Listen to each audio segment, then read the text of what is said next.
So The Boys season 4, episode 5. This is where I'm starting to notice the writing isn't well thought out. I won't say it's bad, but it's definitely not well thought out. Let me talk about the positives before I get into some of the things that brought the show down. Positive, Huey, his mom, and his dad. Loving that story. I don't necessarily think it wrapped up, but I love where it ended up. I like everything involving Huey and his mom and his dad. Butcher and Negan from Walking Dead. I can't remember his name. Jeffrey Dean Morgan, that's his name. That ball is finally starting to get rolling, so I'm looking forward to that. Two of my favorite jokes in the episode between Butcher and Jeffrey Dean Morgan's character. I can't remember his name. Also, Gus Fring from Breaking Bad. I'm glad they brought him back. I am interested in the dynamic between him and his daughter. Not only that, I feel that both of the actors work well together. Also, Homelander and his son, I'm loving that dynamic too. I like the moment in the episode where, sorry if it got darker, I just had a ball blow on me, but anyway. Yeah, Homelander and his son, I'm liking where they're headed with that. I like seeing Ryan step up. I like how Homelander is, at least when it comes to his son, trying to do better. And I like that he tells Ryan, he doesn't necessarily want him to just be he doesn't want him to be a yes man to anybody. And also seeing Ryan with that one guy who's in a lot of movies and television. Never really caught his name. I like seeing Ryan help the lady PA who the guy was hitting on obsessively and making her feel uncomfortable. And Ryan tells her, Ryan after Ryan tells Homelander that he wants to help people, he proceeds to call the guy and the PA lady over to him and asks the guy to apologize. And after he gives a couple fake apologies, Ryan says that's not good enough. Ryan says he's still lying. So then Ryan asks the lady PA to slap the guy, and she proceeds to beat the holy hell out of him. It's off screen, all you do is hear it, but I do like how it gave Ryan that moment of, just because he doesn't want to be as violent as his father doesn't mean he doesn't still hold some of those same traits. I do like seeing Ryan step up more as a character. Pretty sure that that's the last of the things that I liked about the episode. We didn't get too much of Sage. The things that's not working for me in the show is the writing itself. This episode in particular seems to be the most contrived situations just to showcase gore. Like the sheep scene. One, I feel something was AI. And if you look at, there's a clip that I took and I posted on the shorts. If you look, Starlight, I almost called her Starfire. Starlight, when she goes like that with her hand, and the hand movement was just kind of weird and off, almost like AI. And that raises the question to me about the special effects in the show, especially with the sheeps. How much is actually CGI and how much is just AI generated CGI? Also, another positive I'll be going back and forth. I'm gonna stop trying to do one and I'll just spit it. Another positive I will give this episode is it finally cut out a lot of the gay shit from Frenchie's storyline. I believe I said this in my last video. Frenchie's past haunting him and sort of his like demons coming home. I like Frenchie dealing with his dark past and the guilt from the past and the guilt of everything he's done. I don't like Frenchie when he's involved in a love story. So far in this season, that's why I've been so split on Frenchie. I thought Frenchie was a pretty good character in the earlier seasons. He was even one of my favorites in the earlier seasons. This season seems to fucking abruptly insert the fact that he's gay or whatever, which in itself, the show is doing the very thing that it's also calling out Marvel and DC, well, not necessarily DC, but more Marvel than DC for doing. Before I get into that, I'll just stick to this. But Frenchie's troubled past is one of the aspects from the show that I'm interested in, but they drop, I put like this, they're either dropping the ball on it. I only say they might be dropping the ball on it because it is only the 5th episode. There's still plenty of other episodes that they can use to flesh out Frenchie's story a little more. Jump into the end for a quick second. When Frenchie turns himself into the police, weirdly enough, out of the flying sheep and all this other crazy things that's inside of the boys' world, the one thing I'm calling bullshit on is when Frenchie walks into the police station to turn himself in, and the moment he says, "I've committed murders, plural," I'm not going to blame the actress because it's the writing. It's the writing and it's the direction. The lady cop behind the window apparently draws her gun and tells him to put his hands up. Only reason I say she probably draws a gun because they don't show it. But the words she uses are put your hands up. 9 times out of 10, if a cop is telling you to put your hands up, they have their gun drawn. That's just not how it works.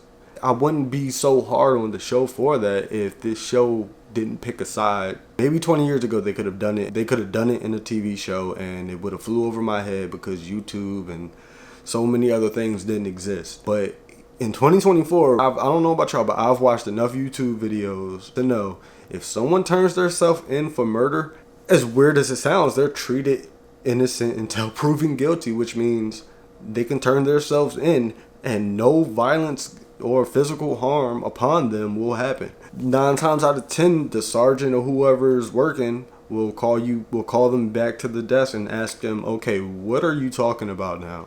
But they're not gonna just draw guns on someone who walks into a police station and says, I've committed a murder. That's just not how it happens. But like I said, this show picks a side, so that's the only reason I'm addressing it. Speaking of the writing also, this episode spends a lot of time at what they call the V Expo or the Vida Expo or the 7 Expo. I can't remember exactly what it was. Pretty much it was Comic-Con. They're heavily period in Marvel. There's just certain shit in here that's like, it's just going a little bit too far. Especially in that expo part. This is what I mean by they'll poke fun at Marvel, but also they're doing some of the same shit that Marvel's doing. So one of the scenes where it was the Deep showing a scene from one of their fake movies, the movies that exist in their world, not a real movie. He shows the differences in the scene when it's marketed to different races or different countries or anything like that. It goes from like a top secret file to a beer bottle.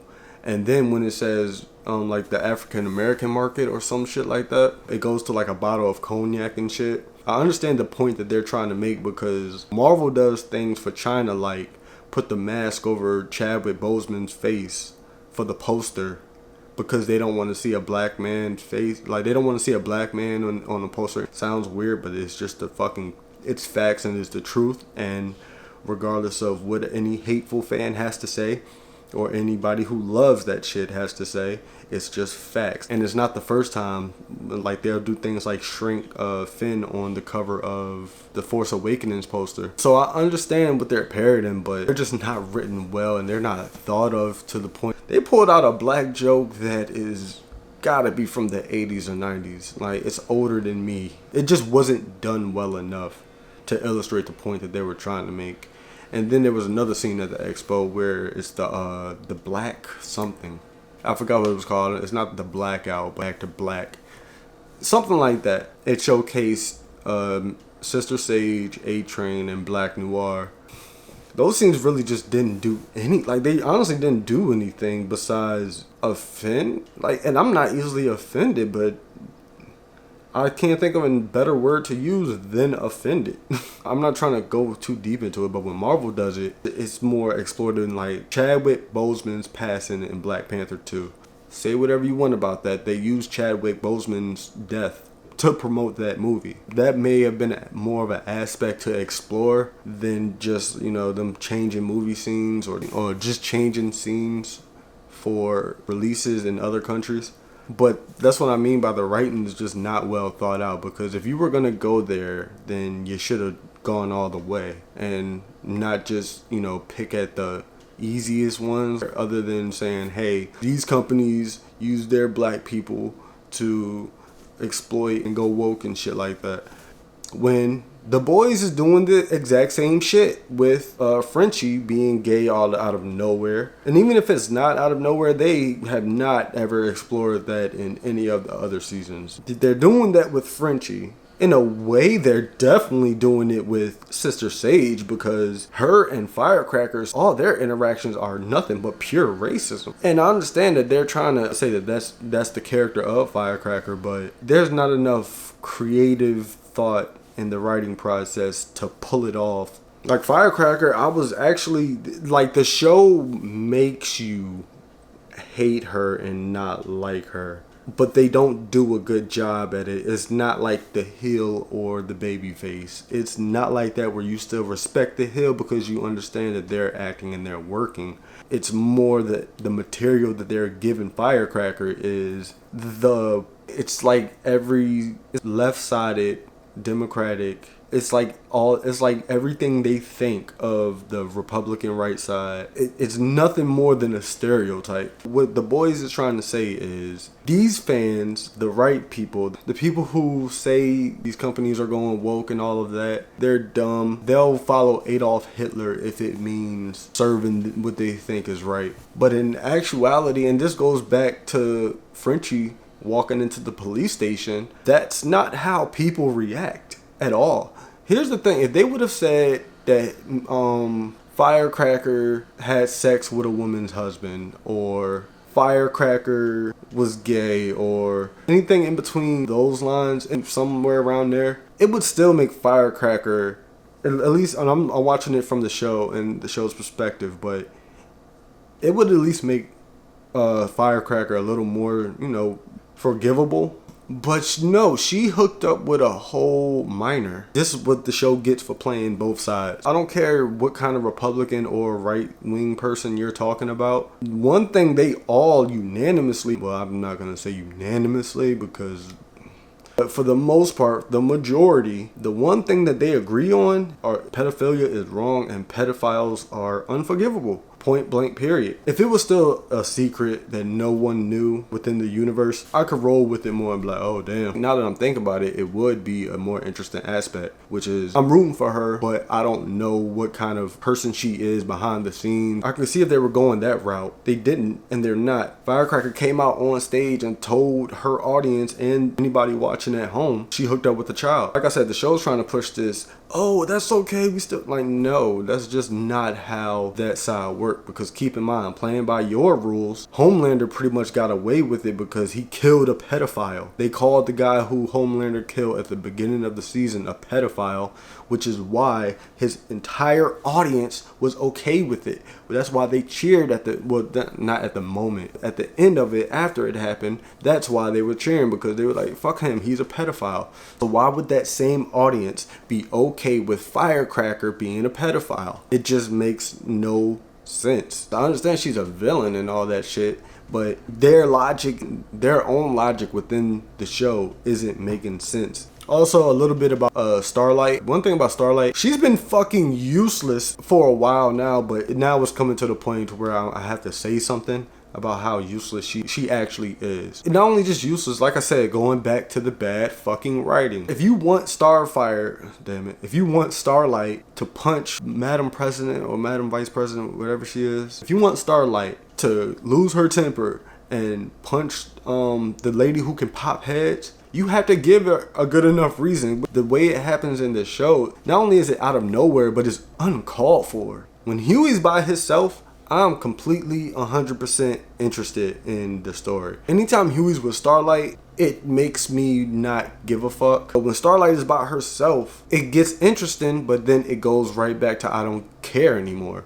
Like I believe it was the episode before last, when her and Firecracker had that face-to-face. That was interesting. I wanted to explore more of that, and we kind of got more of that in the next episode, but it was ruined by the fact that Firecracker's audience was accepting of her coming forward and being honest about having sex with a minor. Firecracker has yet to do anything. We have not seen, she can fight, but I mean, so can Butcher and Mother's Milk. They really have to tighten up on those, on the writing in the next few episodes in order for me to forgive this one episode. This episode gets a 4 out of fucking 10.